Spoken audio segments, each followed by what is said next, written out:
C'est avec un grand plaisir que je me retrouve parmi vous pour quand même échanger sur quelques points forts de la Convention. Je ne suis pas en terrain inconnu. J'ai à côté de moi votre directrice qui a été, avec qui j'ai travaillé il y a de cela 20 ans, quand elle faisait ses premiers pas en télévision à la RTS. J'étais son preneur de son favori à la télévision. Donc c'est par moi qu'elle a appris un peu à présenter à la télé. Donc c'est quelqu'un que j'ai côtoyé il y a longtemps. Il y a également notre ancien trésorier adjoint du BEN, au moment de la négociation de la nouvelle convention. Il y a Gansiri, il y a mon très cher Daour. Donc je suis là en tout cas parmi des amis, des anciens collaborateurs. Et comme a eu à rappeler le coordonnateur, donc j'ai quand même un petit passé, une petite expérience dans ce domaine. Alors, pour parler un peu de la Convention, je pense que j'ai un petit rappel. Cette Convention a été négociée dans un cadre particulier. On venait juste de voter le Code de la presse en 2017. Et il y avait une ancienne convention qui date de 92, qui était caduque. Il fallait coûte que coûte avoir une nouvelle convention pour un peu respecter ce qui a été dit dans le Code de la presse. Et ça n'a pas été vraiment facile. Ça a été très dur. On a négocié pendant un an pratiquement. Pendant un an. À couteau tiré entre le patronat et les syndicats. Alors, c'est une convention qui est, à mon avis, presque caduque. Hein. Voilà. Mais elle est meilleure que celle qui était là, qui a duré presque 30 ans. Alors, il faut souligner d'abord que cette convention n'est plus une convention du SYNPICS. C'est le SYNPICS qui l'a négociée avec le patronat, sous la houlette de l'État, avec les inspecteurs du travail. Mais ce n'est plus une convention du SYNPICS, c'est une convention de l'entreprise de presse. Il y a une différence. La convention du SYNPICS, c'est la convention collective des journalistes et techniciens de la communication sociale. Et cette convention a été abrogée par cette convention qui est devenue convention nationale du secteur de la presse. Voyez, donc, c'est une convention pour l'entreprise de presse. Donc le terme entreprise de presse a été consacré par le Code de la presse. Parce qu'avant, on parlait d'organes de presse. Donc c'est le terme entreprise est beaucoup plus inclusif que l'organe de presse. Vous voyez un peu. Donc c'est une convention pour l'entreprise de presse. D'ailleurs, en parcourant cette convention, vous verrez que toutes les définitions données à chaque métier, on y ajoute entreprise de presse. Quand on te dit chauffeur, on définit dans une entreprise de presse. Comptable, dans une entreprise de presse. Journaliste, dans une entreprise de presse. Tous les corps de métier qui sont pris en compte par cette convention, on y ajoute dans une entreprise de presse pour éviter l'amalgame. Parce que on a des chauffeurs dans des entreprises qui ne sont pas des entreprises de presse. Alors, pour éviter qu'un chauffeur, un planton, un autre travailleur des médias, et un autre travailleur qui n'est pas travailleur des médias, puisse revendiquer l'application de cette convention-là. Je ne sais pas si vous comprenez un peu. Est-ce que tout le monde me suit? Donc, cette convention, c'est une convention pour les entreprises de presse. Donc, elle fait, à mon avis, quand on a démarré les négociations, c'était pour négocier la convention collective des journalistes et techniciens. Mais avec l'avènement du Code de la presse, les patrons de presse qui étaient présents à la négociation nous ont demandé d'essayer d'élargir, d'avoir une seule convention dans l'entreprise, au lieu de travailler uniquement que pour les journalistes et les techniciens. Parce qu'aujourd'hui, une entreprise de presse, ce ne sont pas que des journalistes et des techniciens. C'est tous les travailleurs qui travaillent à la bonne marche de l'organe, si vous voulez, l'entreprise de presse. Vous constituez une entreprise de presse. Vous voyez un peu. Donc, on a accepté, puisque le travail de tout, en tout cas le combat de tout travailleur, c'est de faire en sorte qu'il y ait une bonne marche de l'entreprise, l'esprit d'entreprise. La sauvegarde de l'outil de travail, qui est l'entreprise. Parce que si l'entreprise disparaît, vous disparaissez avec. Tous autant que nous sommes, dans une entreprise, on doit se battre pour que notre entreprise aille de l'avant. Si l'entreprise ne marche pas, c'est notre métier qui est en danger. Et si l'entreprise disparaît, on perd notre métier. Donc, on a été réceptif, on a accepté de travailler pour tout le monde. Et vous verrez même dans la grille, quand on va aller au niveau des questions, dans la grille, on a deux grilles salariales. On a une grille salariale pour les journalistes et techniciens et une grille salariale pour les autres travailleurs des médias. Voyez un peu, c'est une première, deux grilles salariales. Une grille salariale pour les journalistes et les techniciens et une grille salariale pour les autres travailleurs des médias. Quand on parle d'autres travailleurs des médias, c'est tous ceux qui ne sont pas journalistes et techniciens, à savoir les administratifs, les financiers, les animateurs, les agents de programme, les chauffeurs, les réceptionnistes, tous les types de métiers qui existent dans l'entreprise de presse, qui ne sont pas journalistes et techniciens. C'est eux qu'on appelle les autres travailleurs des médias. Je ne sais pas si vous me suivez jusqu'à présent. Donc cette grille, ça fait une particularité.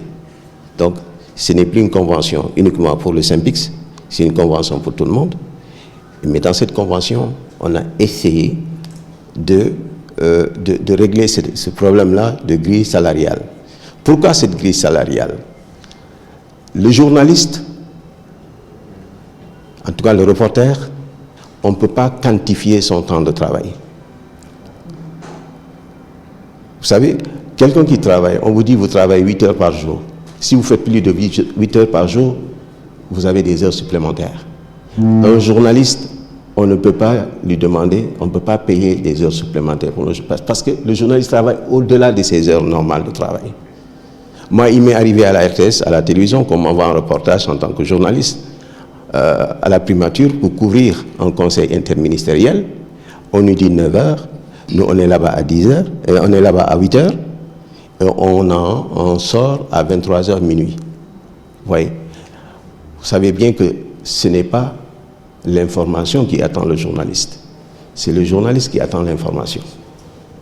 Tant que l'information n'est pas donnée, le journaliste est tenu d'être sur le terrain, attendre l'information. Donc, on ne peut pas demander aux journalistes, tout le monde en subit, hein, l'équipe qui accompagne le journaliste, les techniciens, le chauffeur, toutes ces personnes-là, suivent, travaillent au-delà des heures normales. Parce que l'heure normale, normalement, c'est 8 heures dans l'administration. Donc, ne pouvant pas payer les journalistes, on a essayé de trouver, en y ajoutant 8 heures de plus que les administratifs, dans la rémunération. C'est-à-dire la grille salariale, le salaire indiciaire d'un journaliste et technicien, c'est 48 heures au lieu de 40 heures par semaine. Les autres travailleurs qui ne sont pas dans la rédaction, qui sont des administratifs, sont payés 40 heures par semaine. C'est-à-dire 40 heures par semaine. Le journaliste est payé 48 heures par semaine, même s'il ne travaille pas 48 heures. Parce qu'il arrive de travailler plus que 48 heures. Est-ce que vous comprenez un peu? Vous verrez la grille salariale des journalistes et techniciens, pour le salaire indiciaire, il est plus important. Mais pour les autres avantages, c'est les mêmes avantages. À qualification égale, rendement égal, salaire égal. Vous comprenez un peu? Donc, on a deux grilles salariales. Une grille pour les journalistes et les techniciens qui sont payés 48 heures. Si, par exemple, il y a aussi la définition du taux horaire. Par exemple, vous êtes tous de la même classe. Je prends le chef de service dans notre convention, chef de service. Il est à la classe 7. Un chef de service qui vient de démarrer sans ancienneté. Il vient juste d'être nommé. Il est à la classe 7, catégorie 1. Je reviendrai encore sur comment c'est réglé. Classe 7, catégorie 1. Il est journaliste. Un autre est chef de service. Il est à la classe 7, catégorie 1. Il est administratif. Si on dit que le taux horaire est de 2000 francs, le salaire de base du journaliste qui est chef de service, ce sera 2000 francs fois 48. Et le salaire de base de l'autre qui est chef de service, qui n'est pas journaliste, ce sera 2000 francs fois 40. Vous comprenez un peu? Donc ça fait, c'est le salaire de base qui fait la différence. Donc le salaire de base du journaliste ou technicien qui est chef de service est plus important que pour l'autre parce que le temps de travail est plus important. Mais les autres avantages sont identiques. S'il y a une indemnité de 150 000 pour le chef de service, tout le monde en bénéficie. Tous les autres sursalaires, les deux avantages liés à la fonction, à la responsabilité restent les mêmes, mais c'est le salaire de base qui diffère. Vous comprenez un peu? Est-ce que tout le monde me suit? Donc, il y a cette évolution au niveau de la grille salariale. Le temps de travail et le salaire de base, mais les autres avantages restent les mêmes. Ça, c'est une avancée par rapport à la Convention. L'autre avancée majeure par rapport à la Convention, c'est le nombre de classes. L'ancienne Convention, on avait 6 classes. La nouvelle Convention, on en a 10. Même le directeur général est classé. Dans l'ancienne Convention, le directeur général était hors classe. Maintenant, il est classé dans la Convention. Et l'autre avancée majeure de la Convention, c'est que dans l'ancienne Convention, la licence et le DUT, Bac plus 2 et Bac plus 3, étaient dans la même classe, ce qui n'est pas normal. En termes de qualification, en termes de diplôme, la licence est supérieure au BTS. Donc, c'était dans la même classe, la classe 3. Donc, on l'a éclaté. On a dit que ce n'est pas normal que quelqu'un qui a une licence et quelqu'un qui a une licence et quelqu'un qui a un BTS soient dans la même classe. Donc, on a amené tous ceux qui ont la licence à la classe 5 et tous ceux qui ont le BTS à la classe 4, parce qu'il y a une augmentation de classe. La classe 1 n'existait pas dans l'ancienne Convention. Et puisque on a la classe 1 pour les administratifs, des plantons, chauffeurs, tout ça, maintenant la classe 1 de l'ancienne Convention est devenue la classe 2 de la nouvelle Convention. Et la classe 3 de la nouvelle Convention, la classe 2 de l'ancienne Convention est devenue la classe 3 de la nouvelle Convention, ainsi de suite. Et la classe 3, qui était la classe des journalistes, a été éclatée. Pour ceux qui ont la licence, ils vont à 5. Ceux qui n'ont pas la licence, ils vont à 4. Est-ce que tout le monde comprend? Donc, il y a cette évolution des classes, de telle sorte que le chef d'unité, le chef de section, qui était à la classe 4, maintenant à la classe 6. Vous comprenez? La classe 6, c'est la classe des chefs, à partir des chefs d'unité, parce que la nomenclature, direction, département, service, unité ou section, ce sont les postes de responsabilité qui existent. Et l'appellation section, ça varie. Il y a à la technique, on parle de section, dans l'administration, on parle d'unité, ça varie. Donc ça varie. Mais unité et section, c'est la même chose. Donc c'est unité, classe 6, service, classe 7, département, classe 8, direction, classe 9, direction générale, classe 10. Est-ce que tout le monde me suit? Donc il y a ces évolutions-là qui sont intervenues dans la nouvelle Convention. Le nombre de classes a augmenté, est passé de 6 à 10, avec des éclatements au niveau de la classe licence et VTS et Bac plus 2. OK? Donc il y a ça qui a évolué, qui est quand même quelque chose de positif. Hein? OK? Donc il y a ça. Il y a l'introduction également de nouveaux métiers. Parce qu'avant, il y avait beaucoup de métiers, parce que l'ancienne Convention date de 92. En 92, il y a de nouveaux métiers qui sont arrivés dans la profession. Donc il y a aussi l'introduction de ces nouveaux métiers. Hein? Et pour la femme, il y a aussi une évolution pour le travail de la femme. Tout le monde sait que la condition féminine est beaucoup plus difficile. Hein? Bon, je suis un défenseur des femmes. La femme, elle, non seulement elle est travailleuse, mais elle est également mère de famille. Donc cela fait que ça devient très difficile d'allier les deux à la fois. Et on a vu très souvent, ça c'est un commentaire, hein, c'est mon opinion, hein, je pense que c'est un constat qui est général. On a très souvent vu que les femmes des médias beaucoup divorcent. Parce que si elles ont la malchance de trouver un mari qui n'est pas compréhensif, ça pose un problème.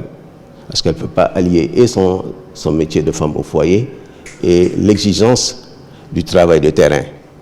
Parce que surtout quand les reporters, elle était tout le temps sur le terrain, elle rentre tard, elle voyage, elle va en mission.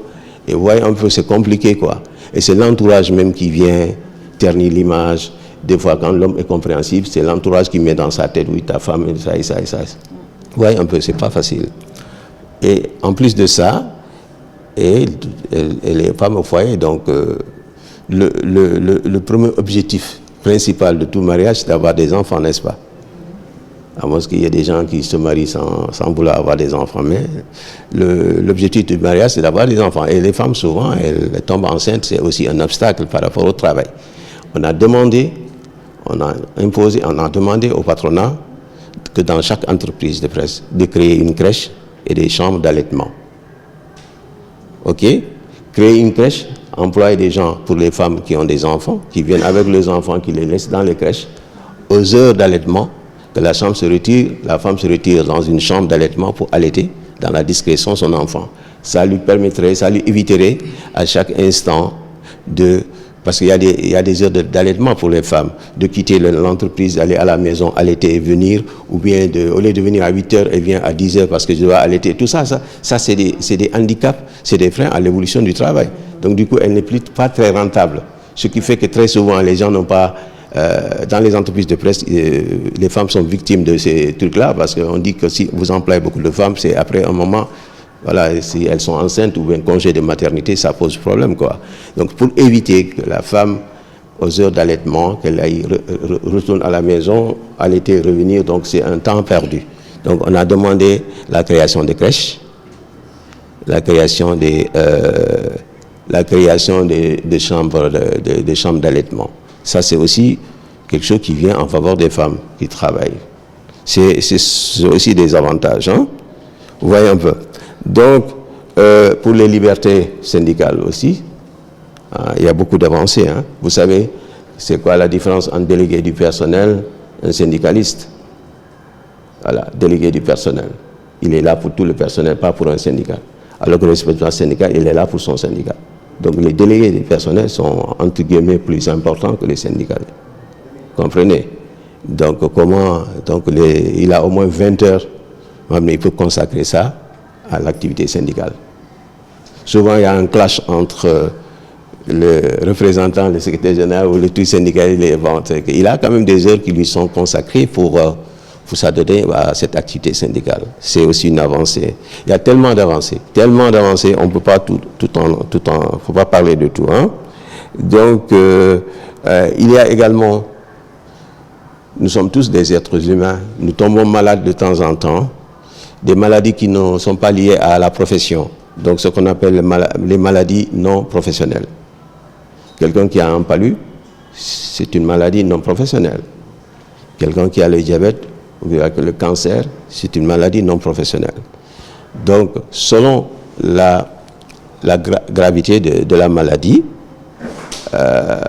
si par exemple vous avez une maladie qui vous garde pendant 18 mois, vous ne pouvez pas travailler. Donc on a prévu aussi,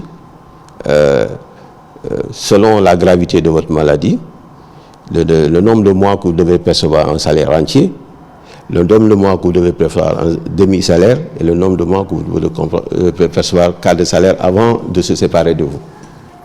Vous voyez un peu. Donc ça a augmenté. Avant c'était 6 mois salaire entier, maintenant c'est 8 mois salaire entier.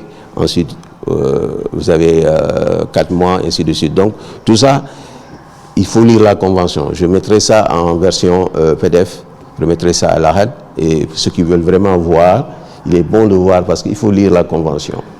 Cette convention-là, c'est en sorte ce qu'on appelle un accord d'entreprise national. Parce que les conventions sont là pour régir les rapports de travail entre l'employé et l'employeur. Mais chaque établissement peut aller au-delà de la convention, ce qu'on appelle un accord d'entreprise. Voilà, le salaire est plus important, il y a des sursalaires qui sont négociés en fonction de la santé financière de l'entreprise. Par exemple, la RTS a un accord d'entreprise, le Soleil a un accord d'entreprise. Le Soleil, en termes de rémunération, les journalistes du Soleil sont mieux payés, ensuite c'est la RTS, ainsi de suite. Voyons que, parce que ces deux entreprises ont des accords d'entreprise, parce que le Soleil, en plus de cette petite vente-là qu'elle fait, c'est l'imprimerie qui lui apporte beaucoup d'argent. Donc elle crée de la richesse, ce qu'on appelle les fonctions de service. Et la RTS aussi, la publicité, plein de choses, quoi. Donc dans une entreprise aussi, il y a le salaire, il y a aussi les fonctions de service, les fonds communs, plein d'autres choses qui peuvent survenir en fonction des accords internes qui ont existé entre l'employeur et les employés. Donc, vous voyez un peu. Donc, pour les maladies professionnelles aussi, il y a eu des changements. Il y a beaucoup de changements, pratiquement. Vous voyez.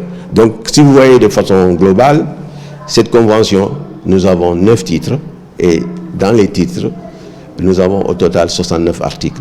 Donc, il y a des articles qui parlent des dispositions générales, des articles qui parlent du travail de façon générale, des articles qui parlent de rémunération, voilà, et d'autres avantages.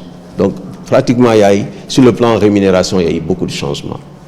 Donc, je ne peux pas, pour ne pas m'éterniser, je vais m'en arrêter là. S'il y a des questions précises, on pourra répondre à ces questions en apportant beaucoup plus de précision parce que les cas ne sont pas identiques. Mais sachez que cette convention n'est pas une convention du SYNPICS seulement, c'est SYNPICS qui l'a négociée, mais l'a négociée pour toute l'entreprise de presse. Chacun se retrouve. Chacun se retrouve, mais il faut reconnaître également le temps de travail d'un reporter n'est pas le temps de travail d'un administratif. Vous voyez un peu. Et les jours fériés, les administratifs sont chez eux, ils profitent des jours fériés, ils profitent des avantages qui sont... Alors que le reporter doit aller sur le terrain.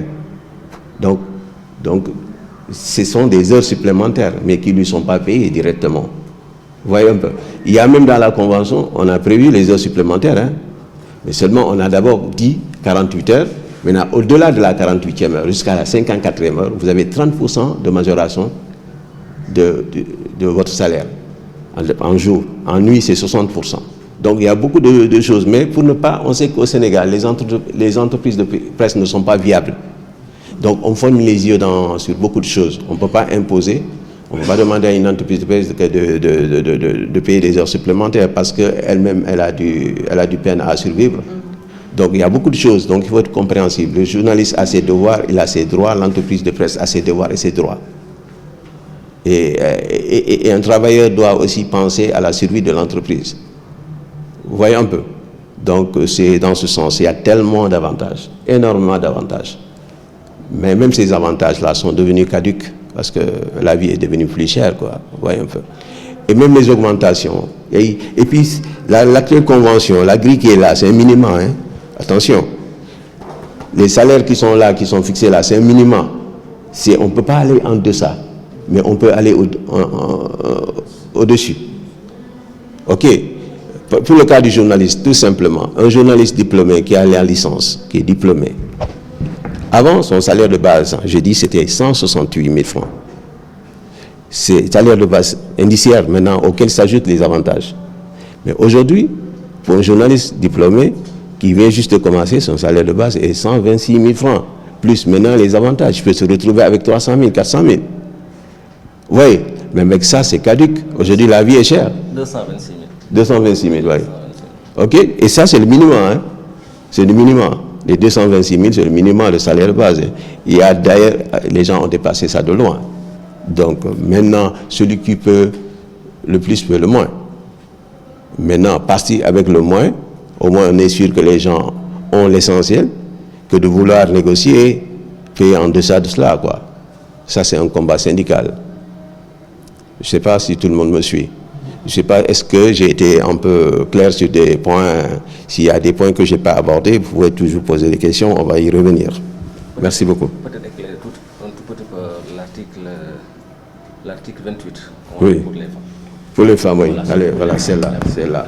Donc, voilà, l'article. Donc, voilà, pour les femmes, on dit les mères de famille ont droit... Attendez, tenez-moi ça, je vais tenir. À force de travailler devant les ordinateurs, là, on devient aveugle, quoi. Hein? Les techniciens, là. C'est les risques du métier, techniciens, journalistes, voilà. Donc, les mères de famille ont droit à un jour de congé supplémentaire par an pour chaque enfant de moins de 14 ans, enregistré à l'état civil. Toutefois, à condition qu'elles aient accompli la période de référence prévue au premier alinéa du moins du présent article, les femmes salariées bénéficient d'un congé payé supplémentaire sur les bases suivantes. 2 jours de congé supplémentaire par enfant à charge si elles ont au moins 21 ans au dernier jour de la période de référence. 2 jours de congé supplémentaires par enfant mineur à charge à compter du 4e si elles ont plus de 21 ans du dernier jour de la période de référence. Bon, on ne va pas y revenir, mais c'est pour dire que de façon générale, en plus des choses que j'ai listées plus haut, à savoir les chambres d'allaitement, les crèches, il y a des avantages aussi toujours accordés aux femmes en fonction des jours de congé et tout ça.